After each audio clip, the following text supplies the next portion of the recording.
So we will start with the next session. The next session is an interesting panel discussion where we have multiple women leaders who will be there speaking about an important topic, how women make a difference in sustainable transportation. The change makers discuss their approaches.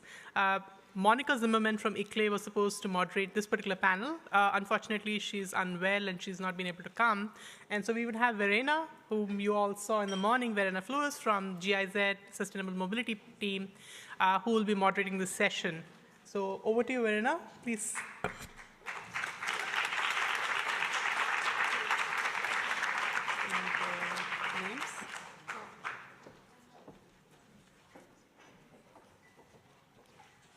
So I'm already going to sit down to welcome the panelists for this panel discussion.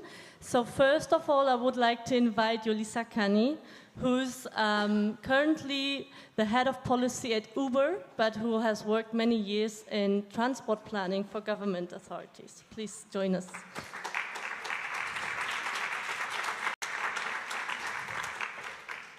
Secondly, I would like to invite Natasha Zulkifli, who is the vice president of Prasarana, which is the largest public transport operator in Malaysia. Thank you. Welcome. I would then like to invite Tripti Gurha, who's the executive director of statistics and economics at Indian Railways Ministry. Thank you. I would also like to invite Angela Anzola, who is the Secretary for Women and Gender Equality of the city of Bogotá. Thank you, welcome. And finally, it's also my pleasure to welcome Cecile Texier, who is the CSR Vice President of Alstom. Thank you.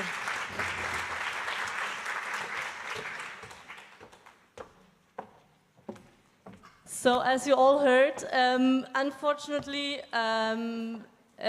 Monica Zimmerman, who is the Deputy Director General of ICLE, the Sustainable Cities Network, was not able to join us due to illness. So I'm stepping in, so I have my notes here, and we will go through it. I'm really delighted to be surrounded by 5 inspiring leaders from the transport sector who are working on transport in one or another way. So we have heard so far the inspiring stories of our presenters. Robin Chase with her story of transport entrepreneurship.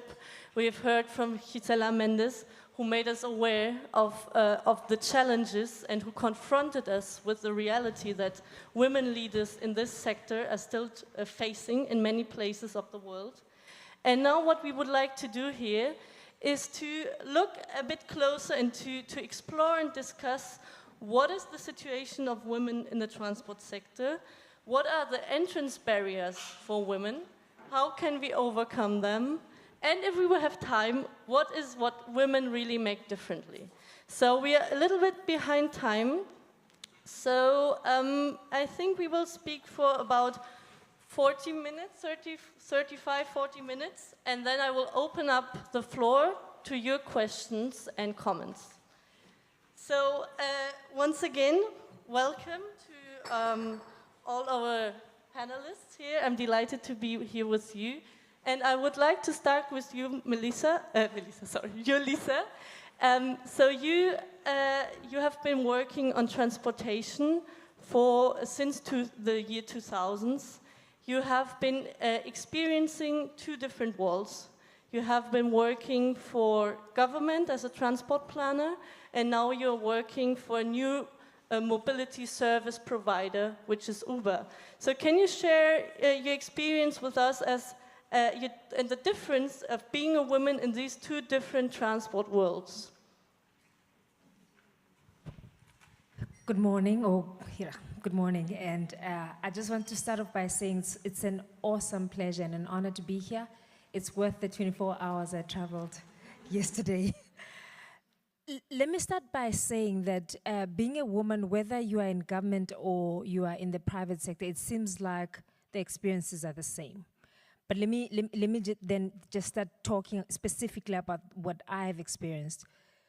Government has a wonderful opportunity of affecting people directly.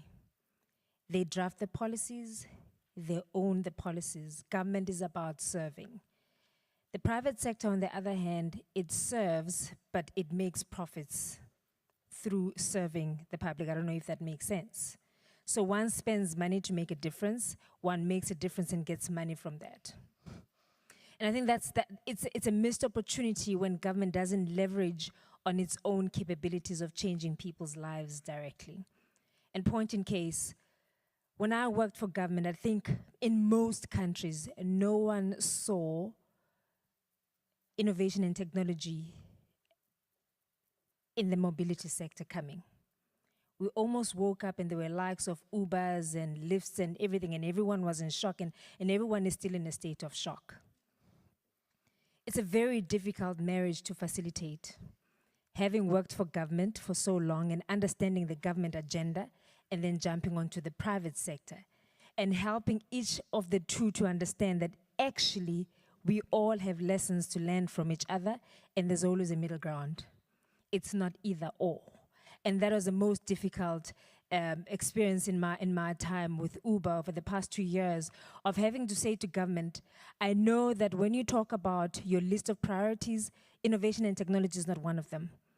It's about providing water, it's about providing the basics, but nothing says to you through innovation and technology, you can accelerate service delivery. And then also sitting on the other side and saying to Uber, indeed, we have a great product, but we're working within a specific context. So understand that context and see what works for both the rider, the driver, and the app owners. So it was quite an interesting marriage, but at the same time, most importantly for me, it was the ability to churn things quickly in the government sector that got to be the downside of things. When I look at how long it took for decisions to be made and how things could fall apart easily because one person from a different political party doesn't seem to understand at the expense of the beneficiaries of those projects. That's the one part that I really did not understand. On the other side, when you're working for the private sector, the expectation is that we make a decision today, things roll out next week, done, off to the next thing. And in the real world, things don't quite work that way. So there's so many examples that I could share, but most importantly for me, the biggest lesson that I've had to teach both government and where I work currently is that there will always be a middle ground for the benefit of the society. Thank you. Natasha, you have also been working in the transport sector in Malaysia for many years. You know, at Prasarana, you have also been in the regulatory authority. And you're currently leading a transnational metro project. So what have been your observations regarding women participation in the sector? I think the biggest challenge for women in transport is really yourself. I think we are our own biggest enemy. I think that we can do anything, really, we can. I think you have from the educational perspective, we need to get more girls to study STEM subjects. I think that science, technology, engineering, math is not a prerequisite, but it will help. It will help to get more girls into this space. And as Verena was saying, I've set up WomenInRail Malaysia. And that is to provide support to women who are currently working in the rail industry in Malaysia, to provide them with opportunities to grow their career, but it's also to provide, to ensure the quality of the talent coming through the pipeline to get them into the rail industry. Malaysia is spending billions of rail infrastructure. I'm working on a cross-border metro project from Malaysia into Singapore. It's a 4-kilometer line, but it's the first, a global first. It is the first G2G joint venture between two companies, one from Malaysia, my company, Prasarana, and one from Singapore. So we're building this metro line. We're building a high-speed rail line from Kuala Lumpur CBD into the Singapore CBD in 90 minutes. We're building so much, many urban rail infrastructure lines. So we need to get more women into the rail industry. We need to get our daughters into the rail industry. And that's one of the reasons why I set up WomenInRail Malaysia, is to get my daughter and her friends into the rail industry. Because I realized when Laura graduates from university, and her friends graduate, they'll want to know what they should study before they graduate. And these girls in high school, they need to know that if they study STEM subjects, there is an opportunity for them. So as mothers, we are duty bound to share with our daughters and their friends the opportunities in the transport industry and to give them that confidence that they can succeed, that they can thrive in a male-dominated industry. Because Women in Rail Malaysia, I'm very, very aware of this. Women in Rail Malaysia will never survive without the support of the men in rail. So we need to work together, and I really like how Women Mobilize Women is the theme for this conference, because actually that's what Women in Rail Malaysia is all about. Women, such as myself, mobilizing other women, and even young girls to get into this space. So my message really is, our obstacle is ourselves. And if you have a great partner, if you have a supportive boyfriend or husband at home, that's what you really need to get ahead, because they will give you those wings to fly. Wow. Thank you. This is a very powerful message to start the conversation. And I'm moving now on to Tripti. Tripti, you have been working for many, many years in Indian Railways. I don't know how many employees Indian Railways has, but I think it's one of the biggest employer in India. It's a huge organization. So can you tell us from your own experience how you as a woman worked in this sector and how you observe this sector and this, especially this railways ministry that you have been working for so many years?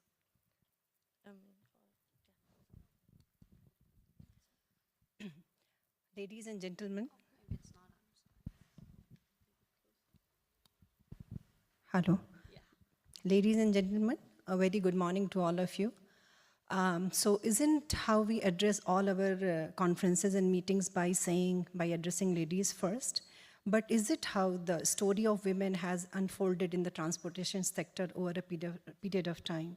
I would say yes, but women have taken a long, long time to come so far. So this can be best illustrated by my own example in the transportation sector. So I joined Indian Railway Traffic Service by clearing one of the prestigious exams of the country called Civil Services Examination.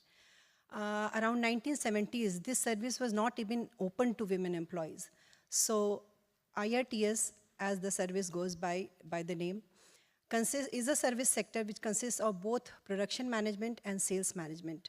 Now, production management involves management of asset utilization, construction and maintenance of track, manufacture and maintenance of signaling equipments, manufacture and maintenance of rolling stock management, crew management, and so far. All these jobs are so masculine in nature and looks. Initially, I was, when ladies officers started getting inducted into the service, their role was limited to the sales management side because they were not considered fit enough or courageous enough to go for 24/7 hours job. So when I joined my Civil Services Foundation course, I was sincerely advised by my male colleagues against this service. They told me, Tripti, your life is going to be hell. But I was young, confident, and enthusiastic, so I went ahead with the service that I was given. As I started my training in the railway system, I took it like one adventure journey. I was doing things which I had never done before. It was like a dream. I was foot plating on the engine, traveling with engine drivers. I was working on the brake van, traveling with the guards. I was doing the ticket checking on the train along with traveling ticket examiners and whatnot. I started falling in love with the service. 8 years down the line, I was made in charge of one entire division for running of freight and passenger trains, consisting of approximately 2,500 of track kilometers. A very first for a woman officer in that particular zone. My colleagues were apprehensive, my bosses were apprehensive too. But with my commitment for the service, and more than commitment, the challenges and the target-oriented job that it was, my instincts immediately took to the challenge. Productivity increased, my work was noticed and appreciated.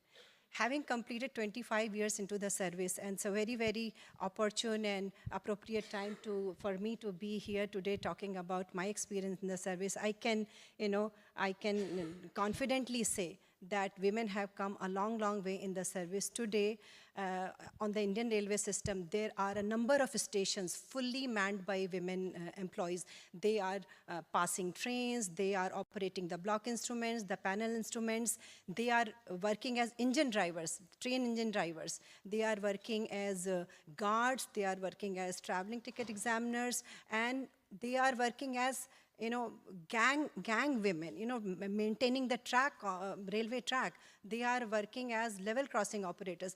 All these jobs which were erstwhile male dominated, these areas have now been opened for women employees. And as I'm looking after the statistics of the railways also, I would like to share with you that considering 1980s as the base year, number of officers rose from 300 to 2,000. Number of Group C employees, which consists of all these train engine drivers and guards and nurses and whatnot, increased from 18,000 to 85,000. Group D employees, which consists of all these track maintenance people and everybody, increased from 12,000 to 90,000. So as of now, as Verena told, that Indian Railways is the largest employer. So out of total 13 lakh employees, we have 7.6% employees working as women. So this is very important because Indian Railway is a very, very vast system. To just give you a feel of the system, we are running 12,000 passenger and 8,000 cargo trains on an average every day. We are carrying 1 billion tons of cargo every year. We are carrying 8 billion passengers every year, which is the total population of the entire world. Okay, you can see she's the executive director of statistics and economics, so we have the figures and they're correct. Tripti, we have limited time. Yeah. Do you want to finish and then we would go on? Yeah, I just want to finish that considering the vastness of the system and considering how these new roles have opened up for the women employees, I can see better participation of the women employees, at least in the Indian Railway sector. Thank you. Thanks. Great.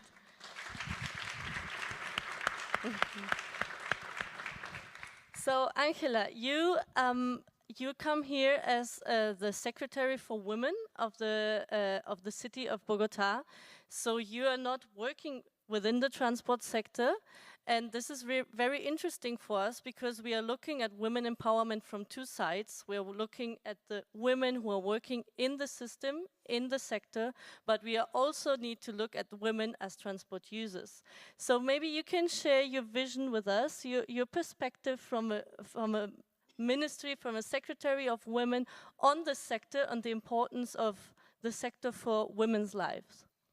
Well, thank you, Verena, and thank you very much to the GIZ and to the CAF and the Ministry for Economic Development of Germany, why I'm here. So thank you very much to you all.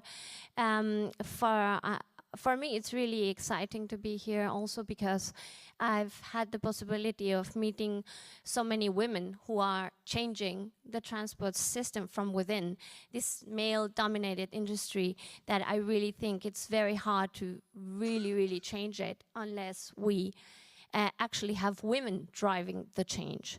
So fantastic, and thank you very much.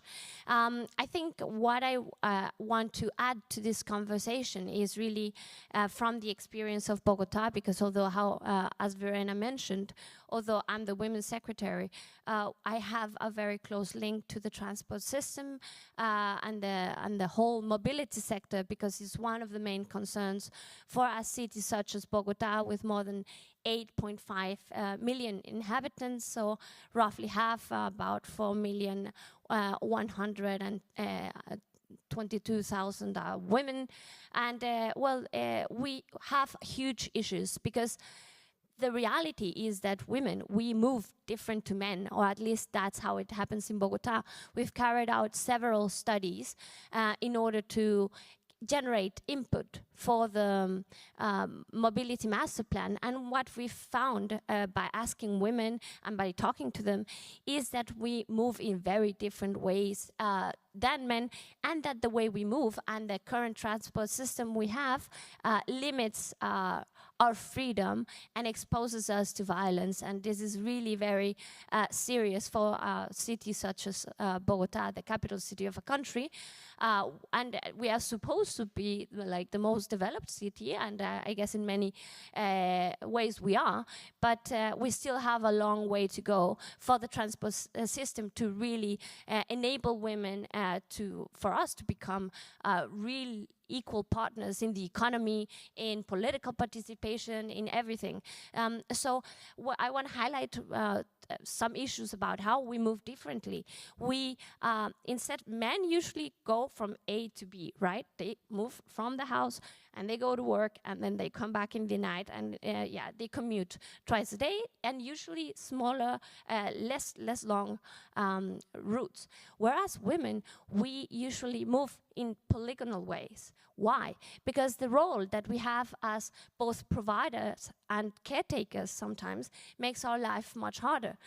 We not only have to go to work, but we also have to pick up the kids or take care of an elderly person or go pick up the meds for the kid or go take them to the dentist.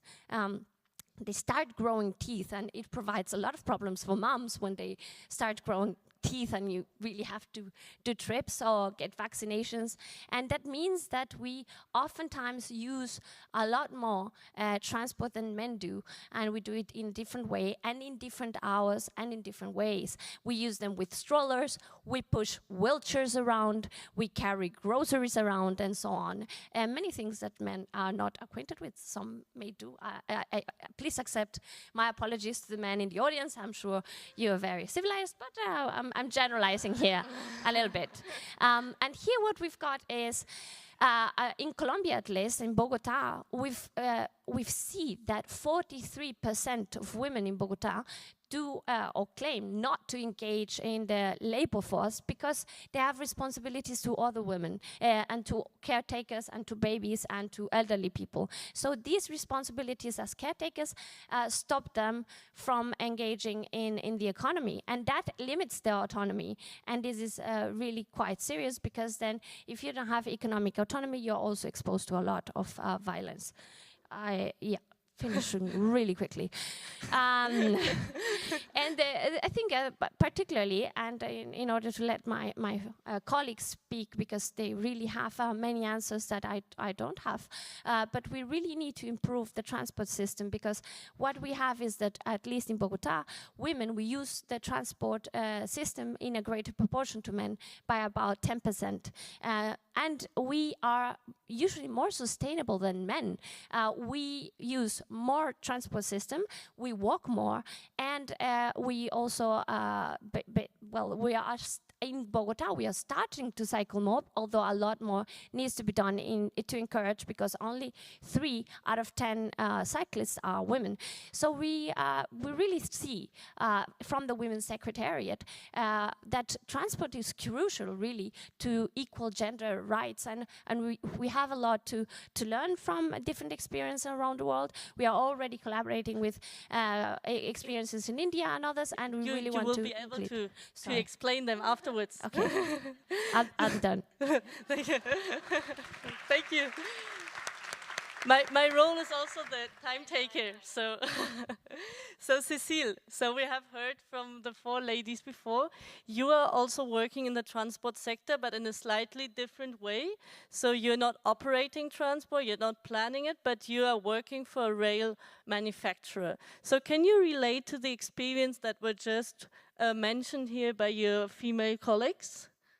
Yes, maybe I can share a bit of my experience as well, working in the industry. So I joined Alstom Trandport in 2011, and it's true, when I joined this sector, I realized it was a kind of old-fashioned, old style, few female, heavy on hierarchy, very white and French, I have to say. And it happened to me quite a lot that I would be the only woman in the room. I'm sure you know this feeling of being very visible, because you have a dress and everybody else is in a black suit.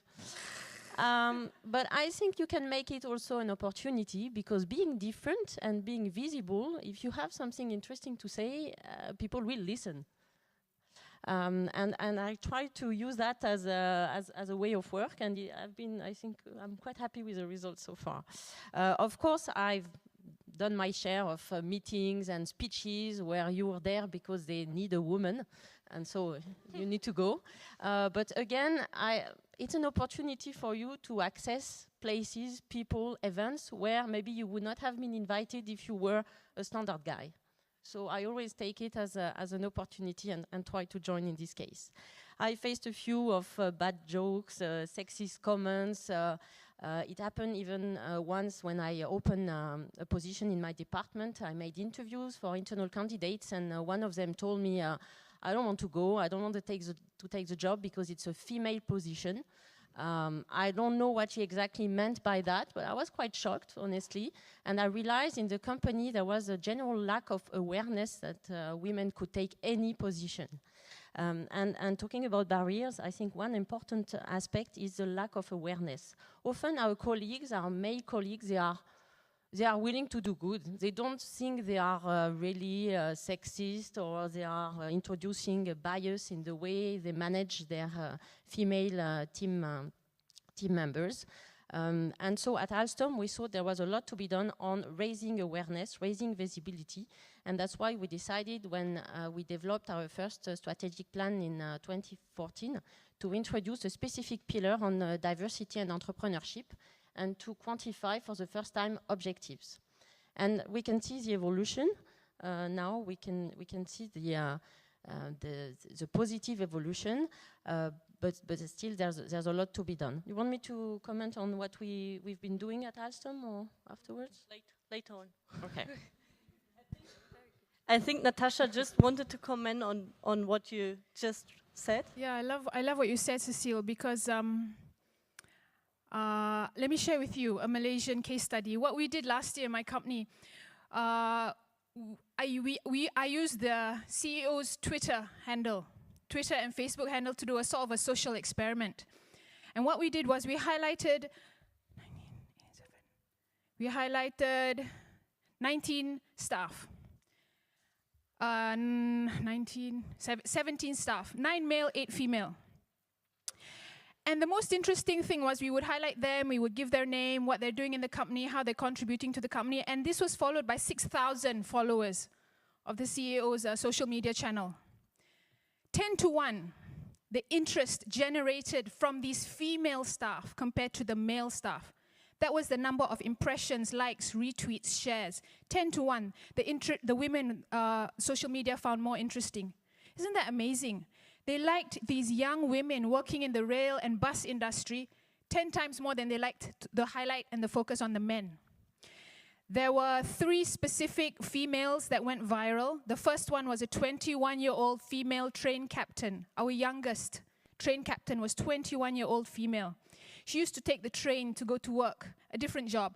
And then she decided, I'd like to work in this company. And she applied, and eventually she became a female train captain, 21 years old. We had a first female electric bus driver, mother of 2. That went viral as well.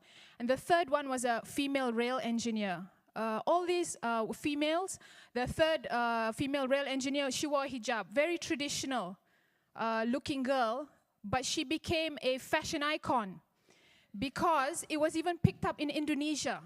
These stories went viral, so viral that from a 6,000 follower fan base from the CEO's account, 42% of Malaysia's entire digital population read up about these girls.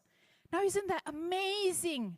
These positive role models, the fact that the whole social media users throughout Malaysia found that these 3 young ladies were great role models, that this would be interesting for them to consider a career in the rail or bus industry in Malaysia.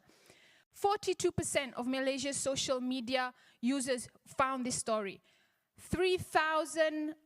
It came out in 30 different social media publications or on TV. It was followed in Indonesia. So this is really important. I think we really need to be able to identify the role models in our society, highlight them, showcase them, because these are the right people to encourage more women, to give them the courage to move forward in their own career. Thanks. Great. So we saw the situation in the transport sector, and you're speaking about the importance of role models. So I would like to ask all of you, what else can be done to lower the entrance barriers for women in the sector? So maybe you can share quickly your main ideas of how we can really get women into the sector, and also how can we empower women as transport users? Thanks so much. I think for me, when you talk about women in the transport sector, I'm not sure why it's supposed to be such a lot of work. It really isn't. It's not Einstein stuff. I mean, let me take it closer to home. If you look at the transport entities, the state-owned transport entities, none of those entities are being headed by women. The South African Express, South African Airways, Transnet, you can go and look at it for yourselves. None of them, and it can be hard work. That's the first thing. But for me, and again, I'm gonna take it back to where I come from. The fourth industrial revolution is a great thing, but we still drank from the third industrial revolution, which came with its own inequalities. The digital divide that comes with the fourth industrial revolution is something that we hardly ever talk about. We did a study with the International Finance Corporation, and these are the startling studies or results that came from this research to say that we need to bridge that gap. For some or other reason, our male counterparts find it easy to navigate through technology. That's the first thing. The second thing is women are saying, if I want to participate in the shared mobility space, my access to finance is much more difficult than my male counterparts. So we looked at the women and how they finance their vehicles. It's uncle's car, it's uncle's brother's, sister's, mother's car. A small percentage have direct access to financing. The third thing is safety. Women will tell you that I will participate as a rider or as a driver in this space a whole lot more if it was safer for me. And the fourth one was referred to in terms of STEM. And again, for me, these are when you get a call from a young woman with a master's degree and she says to you, I've got so many years of experience, I even worked in London, but I haven't gotten a job in the past 4 years. You then say to yourself, the problem is not the availability of women in that space. It's a deliberate effort from where I'm sitting to keep them outside of that for reasons unknown to me. So it's not something that would take us years to reverse. It takes just a deliberate effort to make sure that there's inclusion. Because again, when you talk about women's experiences in the mobility space, you actually don't need researchers. You can write a story, all of that will give you a sense of how difficult it is to be mobile as a woman. I don't know how many of you are single parents with kids that want to play every single sport at school. It's rugby, it's soccer, and then like you said, there's teeth that are coming out, teeth that are broken, bones broken, and you have to split yourself in between all of those things. And all of these things need transportation because the spatial framework in my country is such that you're not gonna find a doctor 2 kilometers down the line. So I guess it's a conversation that needs to be had, but it's not as hard as it's made out to be. It's there, women are there, they're qualified to take on these jobs. Would you like to comment on, also maybe based on your experience, and you also brought something for us? Yeah, so I would like to add to whatever has been discussed is that in Indian Railways, how we see better participation of women is that we have given them a very open and safe working environment. Besides that, we have given them role models. We have given them financial equality. We have very stringent legal provisions against sexual harassment at workplace.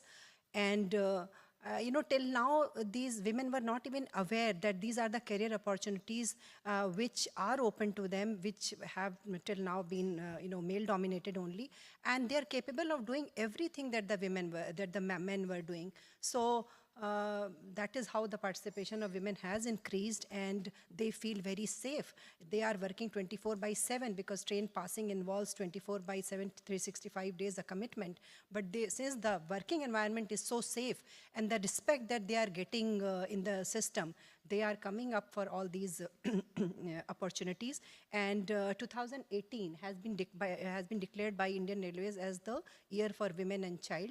And incidentally, we publish Indian Railways magazine every month. Incidentally, this month, for the month of May, the focus is on women and child. I just got this magazine to show that our commitment is really, really true and genuine.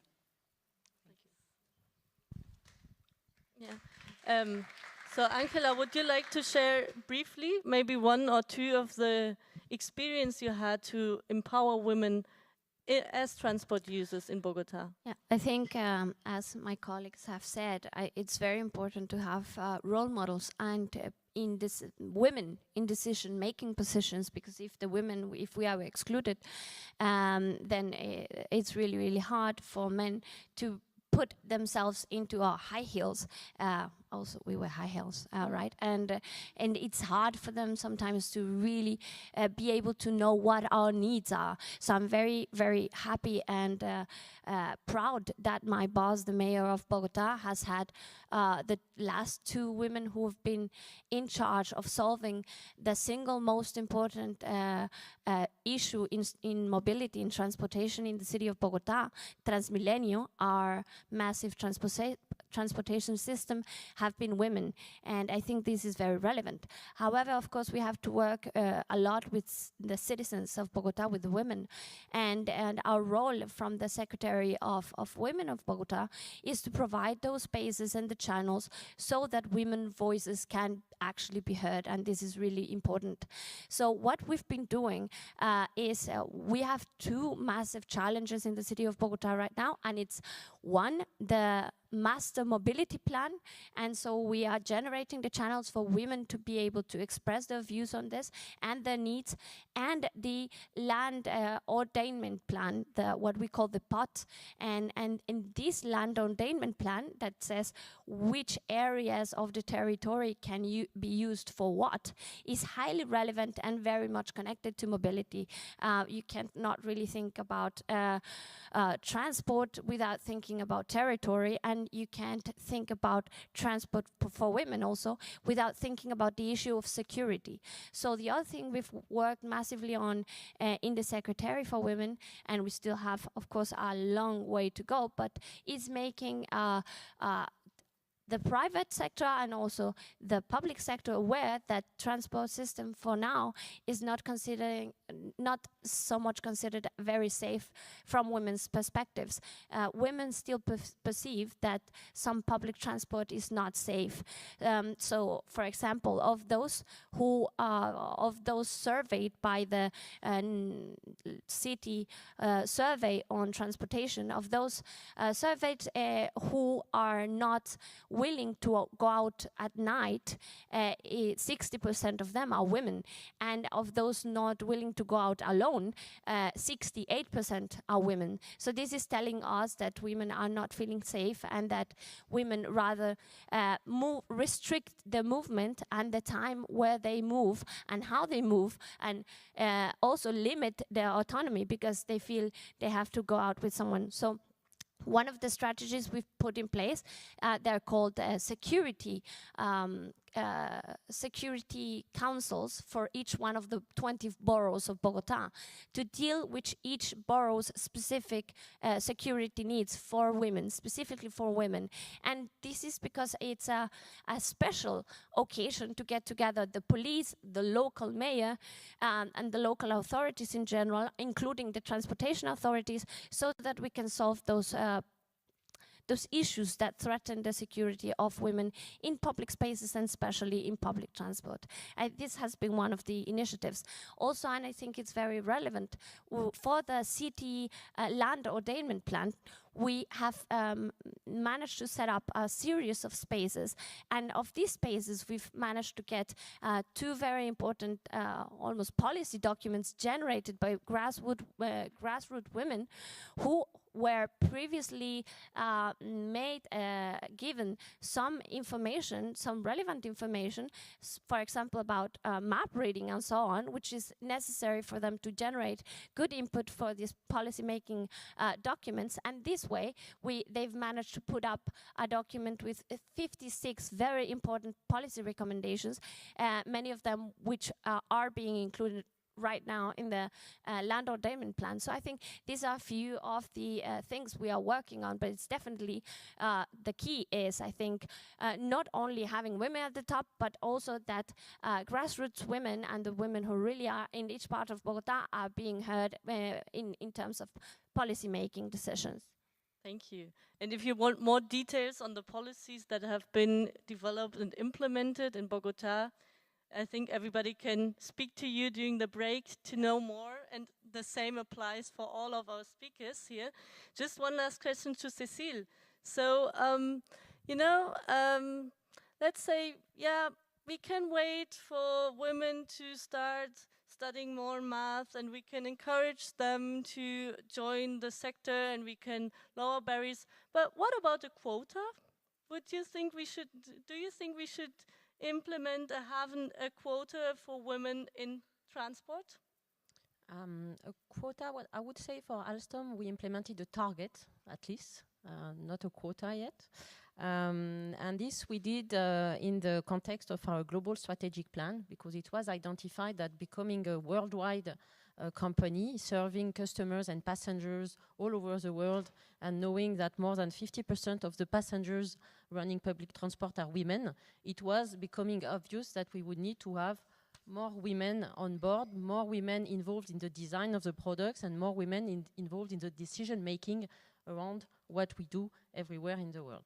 So we decided on one target, which was to raise the level of women in management to 25%. So this is our current target. And between 2014 and 2017, we moved from 18% to 20.1%. So we are happy, we are in the right direction, but I would say maybe not at the right pace.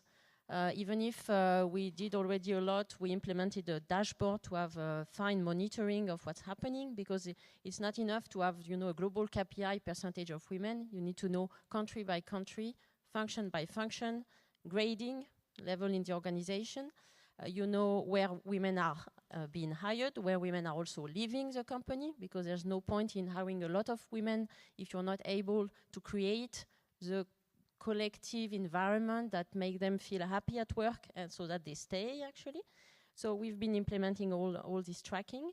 We also realized that to move to the next level, we have to focus more on communication and to give more visibility to this program. So we implemented recently a new governance with a steering committee involving top managers, and also a local network of diversity champions.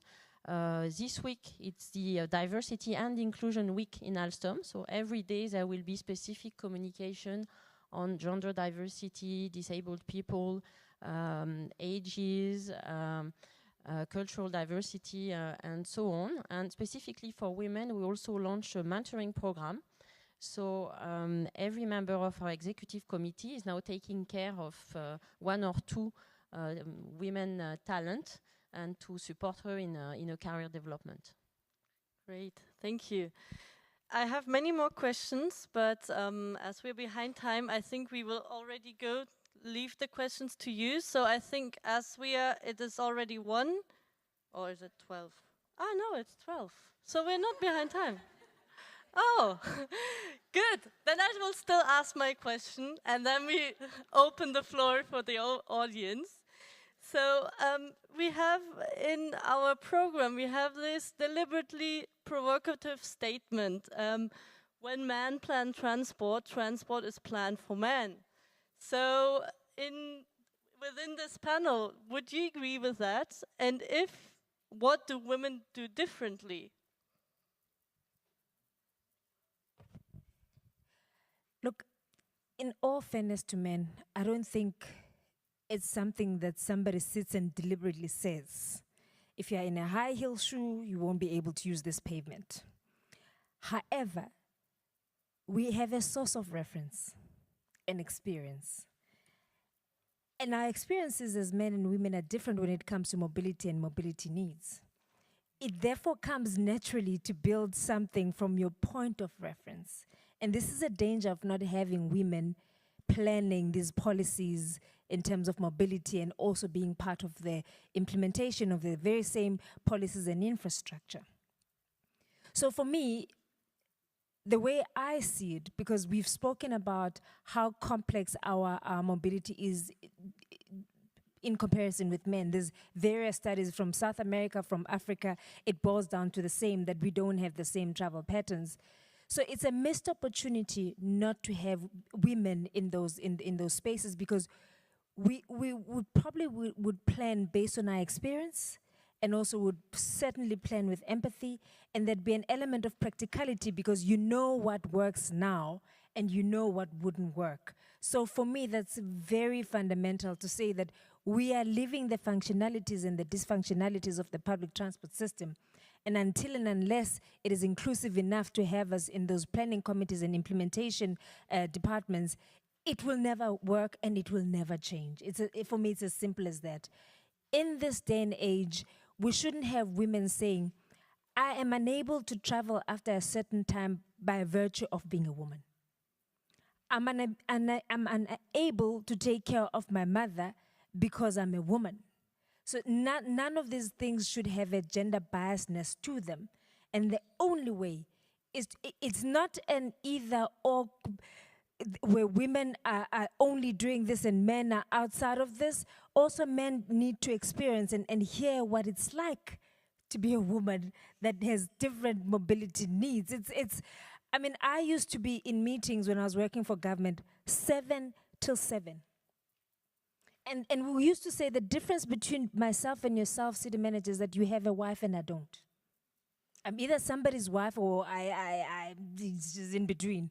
Either ways I've got. And again, for me, this is where actually, and this is my last point, until we quantify the role that women play outside of work, until we put a monetary value to it, we will never understand what goes on after hours and the cost to us. Somebody wants to comment on that? Yes. Just very briefly, I think we have to be very careful to generalize, because it does not mean that if a man is leading a transport company or for example, in our case, in the city of Bogotá, we're going to hopefully have the first line of our subway system built. We're right now planning it, so we have the first manager of the subway of Bogotá, and he's a man. And I don't necessarily think that because he's a man, he's going to do everything wrong. But yeah, what I think is we need to help him to put the gender lens on him. So we need to be there, close to him, to be like, this is the gender lens. Please wear them for a while. But this is important. I think it's up to us, also the women who, well, we've been privileged, but also we've managed to fight against patriarchy and other injustices. We've managed to be in positions where we really need to be at hand and know how to communicate so that men become aware of these sort of issues. And also because it's just the role that we have had, fairly or unfairly, as caregivers, unpaid labor as well, but caregivers does give us a vision about, for example, what it is to be, how it is to be disabled or to care for someone who has a sort of disability. So we are there not only helping them with the gender lens, but many times making people aware, or men aware, of other needs that people may have, which it can happen that we ignore them. So we have to be really close and give them this support. So I don't think it's necessarily it's men that are not willing to see or to put the the gender lenses on, that will plan only for men. If men are willing, and I think he for she and so many initiatives have shown that men can be real allies in building a world that's better for women. Yeah. I love Angela's gender lens, and I like the fact that Cecile feels that when she does speak up in a meeting, people will listen, even if she is the only female in the room. But I'd like to add further. I think that we're all aware about the need to educate or make aware our male colleagues. But I'd like to take it a little step further. And I'd like to say that whilst I created WomenInRail Malaysia for girls like my daughter, I'm acutely aware that I need to raise my son even better, because I need to make him aware. Because whilst my generation may never make the impact that we want today, however hard we try, it is our responsibility to raise our sons with the compassion and the empathy and the understanding that they need to work hard to make the working place a better place for women like us.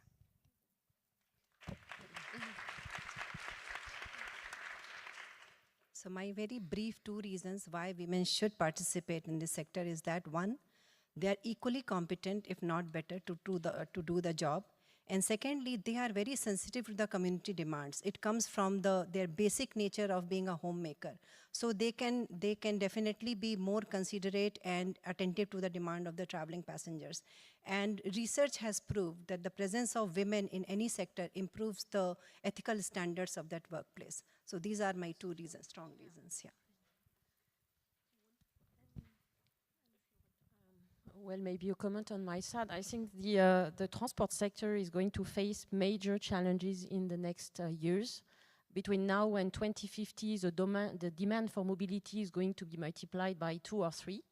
And at the same time, we will need to become more or less carbon neutral by 2050.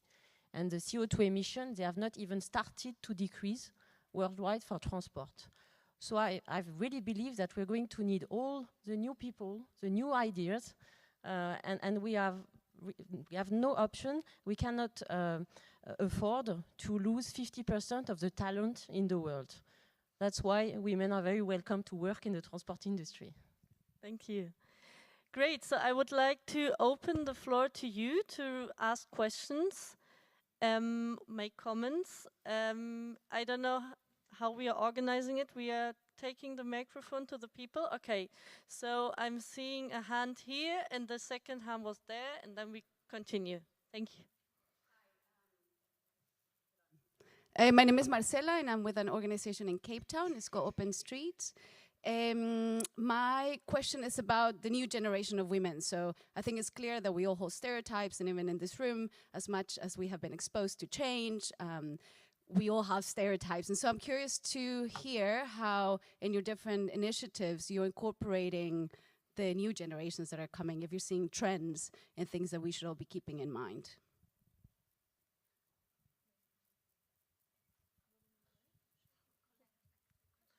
Oh yeah, okay. We will collect 3 questions and then answer to them. Okay, the next one is here from Sonal.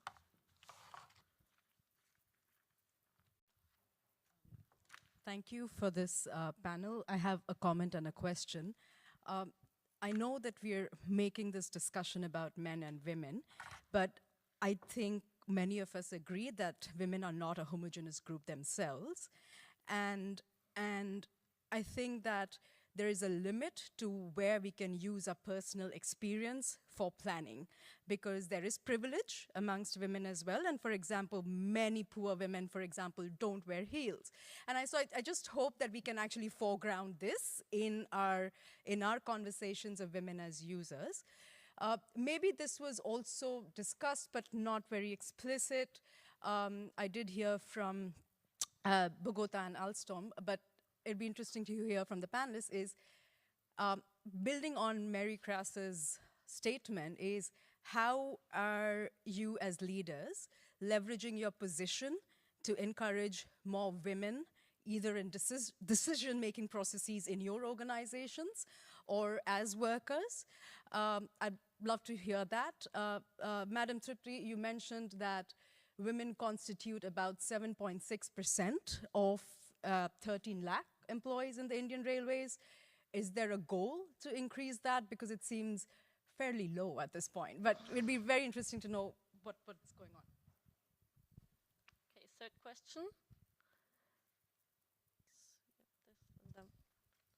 Thank you. Yes, Heather Allen. I've been working a lot in gender and transport in the last few years, and I have seen a tremendous change.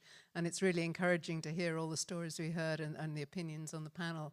But I still find that we haven't yet been able to frame a compelling argument to really get this off the ground. When we talk about putting in on a gender lens, it's true, we need to look at it through that perspective. But if you could just give us some insights into where you see the most compelling argument to really make sure that we can get gender mainstreamed into transport, because we've set out all the reasons, we've put them very clearly, but we're still not actually at the heart of it where we should be. Okay, thank you. So first question was the new generation of women, how you're incorporating them. The second question was the comment regarding privilege in general, and also how you are leveraging to have more women, especially in Indian Railways. And the third question was about the narrative and the framing, which is the most compelling argument that we can put forward. So I don't know who would like to start, maybe with one question, not answering all of them, so that all of you can say something. I'll start with that new generation. I think that different countries have different speeds. I think public perception is critical. I think that what the new generation will look like, we can try to frame some sort of idea, but whether that is the generation that will come in remains to be seen. I think what is important is to provide those enabling factors to allow the new generation to want to join the transport space, to make it better for all the reasons that we've discussed today. I think that education is important. But I think more importantly than that, it's to raise their confidence level and to give them the courage to be able to think, yes, I can do that and I can contribute, and this is an area that I do want to stay in. Because I have seen young people become disillusioned and disappointed because, for whatever reason, safety, crappy boss, lack of opportunities for growth. I'm sure we've all had our own miserable stories as well, but we're here. We're here, we want to make a difference, we want to do it better. And I really think that women like us, everyone in the room has got to open the door and bring up these other women. I love how Oprah Winfrey talks about pay it forward. And that's really what we have to do today. And that is my actual personal goal before I retire. Let me try and tackle the second question, and also let me apologize if we tongue-in-cheek use an example on high heel shoes. It wasn't in any way trivializing what it's like to be a rural woman in South Africa and not have access to any form of public transport. But you see, when you talk about privilege, we need to dig deeper. If you go to South Africa, all the transport plans are focused in the urban cities, nothing for the rural areas. I haven't even spoken about e-hailing services in the deep KwaZulu-Natal in South Africa. So that privilege goes beyond just an example. It talks about policies that have a special focus in, maybe because of migration, I don't know, but the problem starts exactly there.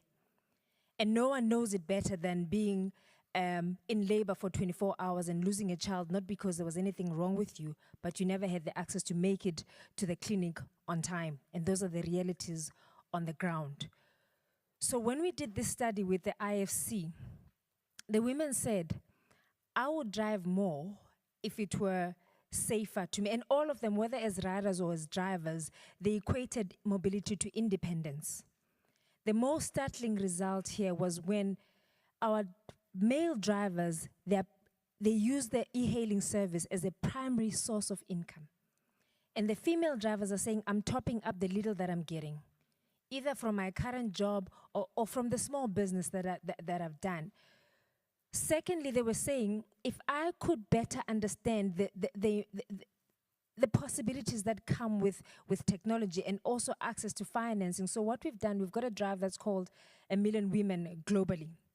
So South Africa's female Uber drivers, they only constitute 4% of our driver pool, which is nothing given the unemployment rate that we have in South Africa. So we're trying, however, I want to go back to what I started before. None of this is going to work if there's a tension between the private sector and the public sector. None of this is going to work if the regulatory environment is not looking into the future. Right now, it's reacting to what happens on the ground. And the world over, people are talking about autonomous vehicles, they're talking about flying taxis. It's a mess because the regulatory environment is only dealing with what it sees now, not focusing on what is going to happen in the future, and will always be playing catch up at the expense of the people that are supposed to benefit from this. So I'll leave it at saying that it's skewed in all levels, whether you're coming from the private sector or from the public sector, or whether you're privileged or not privileged. We haven't quite found the middle ground. Tripti, do you want to react to the question from Sonal? And thank you for catching me there. So, yes, the percentage of women is very small as of now, but as I told you, till 1970s, a lot of services in the Indian Railways were not even open for participation of women. And the role of women was only limited to services like personal services, account services, administrative services. So if you see the growth in the last 3 decades, I mean, we are due for some credit. So yes, and you know, secondly, you asked about is there a goal? So Indian Railways is a government organization. We can't have any gender-based goals in the system because we induct people in the services based on their merit mostly, not based on their gender. So we can't have a goal. But as you know that women are very, very competitive in their instincts. So the concept of mentoring and role model works the best for us. And in my lifetime only, in my 25 years in service, the way I have seen women coming up and participating in the services in the areas which were not yet being taken up by them, the growth is immense. So I see a very, very bright future for women in the railways. I think, I'm not sure your name, but you were very right to point out that we are diverse women, and in a country like Colombia, in a city, only in the city of Bogotá, we have more than 14 indigenous groups, and of course also Afro-Colombian groups, palenqueros, raizales, so many different groups, and we are not all the same, women are the same, and we all have different needs also in terms of the communities we belong to. I think you're very rightly to point that out. And what we are trying to do, and these are baby steps, but when we have all these participation mechanisms and the possibility of women to make an impact on public policy in transport and safety, we incorporate these groups. But it's still a great challenge. I mean, just beginning with some of those indigenous groups that women are not usually taught any Spanish at all, and we have to procure translators for them, but the translators are men, and so they also translate what is convenient, right? So even just simple exercises is like, okay, we have a meeting, it's on Thursday, let's try and find a translator for such and such a dialect for Wednesday or Thursday. It's impossible sometimes, and there are many barriers sometimes, but we have to be very conscious of this differences and particularities in cosmovisions and cultures to also take them into account. But I think we have a challenge there that you've rightly identified. The other question, most compelling argument, I think it's so hard, but for me, I think the most compelling argument, it's freedom. Freedom for the women. Freedom from being scared to go from A to B. Freedom to pursue whatever your career choice is. Freedom for taking a job. Economic freedom, which many times in our world depends on your ability to move, to reach your job or to reach the place where you are going to sell something. If you don't have that freedom from fear, to move from A to B, this is really affecting you.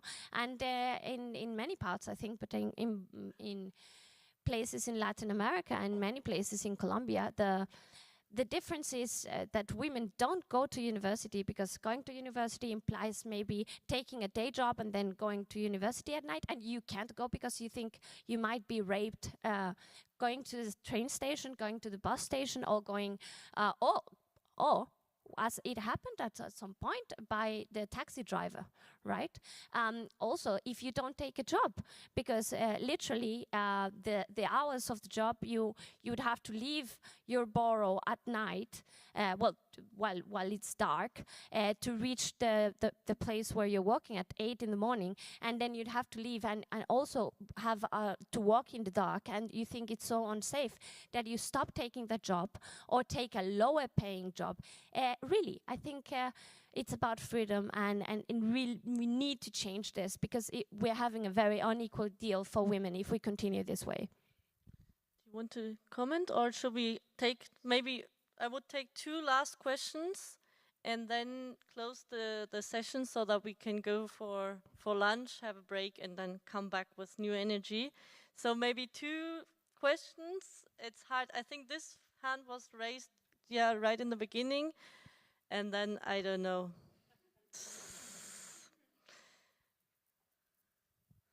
Well, thank you for the opportunity of being here and talking. It's a great initiative, so we're very happy to be here.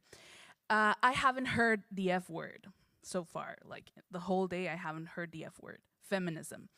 What do you think about feminism? Are you feminists? Do you consider yourselves feminists? Because I think feminism gives us a frame to understand different experiences of women. So let's not be afraid of saying that we are feminists. With that idea in mind, I think we need to talk about feminist leaderships, because it's not just about being women, but about what feminism gives us as a frame when we work, right? So it was a little bit uncomfortable to talk about the not all men part, because why do we have to continue talking about men? We're not talking about them or naming them or saying that one of them is not bad because he's not sexist.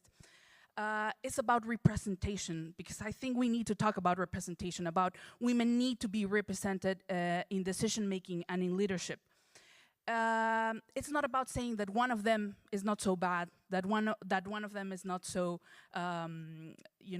sexist. It's about saying that it's a system that privileges men mostly, and that they are taking all the decisions, especially in transport. So let's talk about representation. I want to talk about representation, and just a few questions. Do you believe, in your organizations, do you believe in women when they denounce they're being violated maybe? How are you visibilizing violence in the workplace and in transport? Are you visibilizing violence, like, for example, when men are mansplaining, or, are you including all sorts of women into your organizations, poor women, indigenous women, etc.? Okay. So that's it. Okay, I think we will not be able to answer all these questions, but maybe we collect one more, and then you are free to respond to the question about feminism, but to remain within our time frame, just we can continue the discussion during the lunch break. So one more question, and oh gosh, I asked my colleague to maybe, I saw Amanda's hand raised from the beginning. Thank you. A short question, Very please. short. It's not a question, it's a comment about the gender lenses, and also what she said about women should not fear at this time, in this era. But the real situation is that they are in that kind of environment. So when you tell them don't fear, it doesn't help. It's actually scary how they live. Then the gender lenses, it's easy to say it, because the man you want to wear the gender lenses does not believe that the woman in that society should be left to be free. He's in that office, that position, but doesn't believe in freedom of women. It's about the socio-cultural circumstances of that country. So the gender issue, it's very, very difficult to say that it's easy, because even the woman in that position, in that society, has gender lenses against her own self. Do you understand it? So I think we need a social cultural transformation for all this. Then the women, men, whatever, it's all people. Thank you. Yes. Thank you. I think this is almost a very good concluding remark, but I want to give you the opportunity to respond, if you would like, to the first question shortly, and then we go on. Yeah, well, I'm not going to answer about whether I'm a feminist or not. I'm not sure I can even answer this question, and I don't like to put people in categories.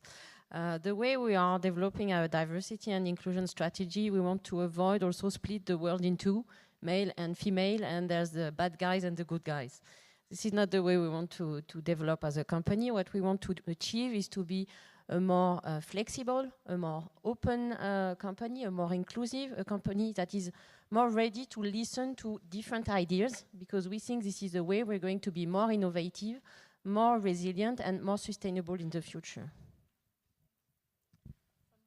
Look, it's the hardest question I've ever been asked in my entire life, because I'm a mother of 2 boys. Now, trying to advocate for women and raise boys that understand the needs of women is a very difficult balance. So I'll leave it at that. Okay, so I think I need to answer that one. Sorry. Go ahead. I wanted to answer. I am a feminist for sure. I'm happy about it, and I think it's very important for us to not be ashamed of saying it. I think it's important that you mentioned about the F word not having come up at all. But I also think as feminists, each one, we have many different varieties of feminism. But I think if I have to categorize myself as a feminist, I am also a feminist who believe that men can become also feminists, that men can be enfranchised in this fight for women's rights, and that although, and it's true, I believe what you said before, it's very hard, gender issues are very hard, and sometimes even women, we discriminate against other women and against ourselves. I think that's very true, but I think that's what we have to fight a lot to get, and really to struggle every day very hard to get more and more men to understand that we are not just being annoying and when we talk about gender and gender inequality. So I think thank you for that, and I hope that the men that are here are so kind to not only be here but also tell the other men about this, because that's how we're going to change the world, each man and each woman at a time. Okay, one more remark from Natasha. That feminist question, before you asked it, I was sitting up here thinking and listening, and I asked myself, so are you really a feminist or not? And I wasn't sure, and then you raised that question, so I don't want to answer it, but I do want to share a personal story. I was about to enter a door alongside my 12-year-old son one day, and I told him before, ladies first, and he doesn't get that. But at this door, for that split second, I thought, what's he going to do? Is he going to let me through first, or is he going to go and push his way through? And what he did was, for the next split second, we stood both at a stalemate. We stood there. And I look at him, and he looks at me, and then I said, ladies first. And he said this. He's 12. He said, you feminists, you ask for equal rights, and you expect me to let you through first? And I thought, wow, that's really interesting. Number one, that's kind of rude. You shouldn't be speaking to your mother that way. But wow, he's 12 years old and he recognizes feminism. We've never discussed this at the dinner table. But through his own research and his own readings and whatever he's reading, I don't know. But he sees that. And he sees, as a 12-year-old boy, I thought, okay, maybe I'm not doing such a bad job. Maybe he does recognize feminism and equal rights. And I thought, okay, maybe today is a good day.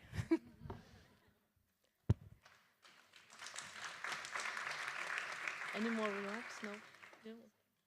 And okay, so I think these are the final words of this panel discussion. It has been very interesting. Thank you all for sharing your personal stories, for telling us about your job experiences, and also sharing your vision of how we can include women in the transport sector and better women's situation as transport users. I think we haven't been able to give all the answers to the questions.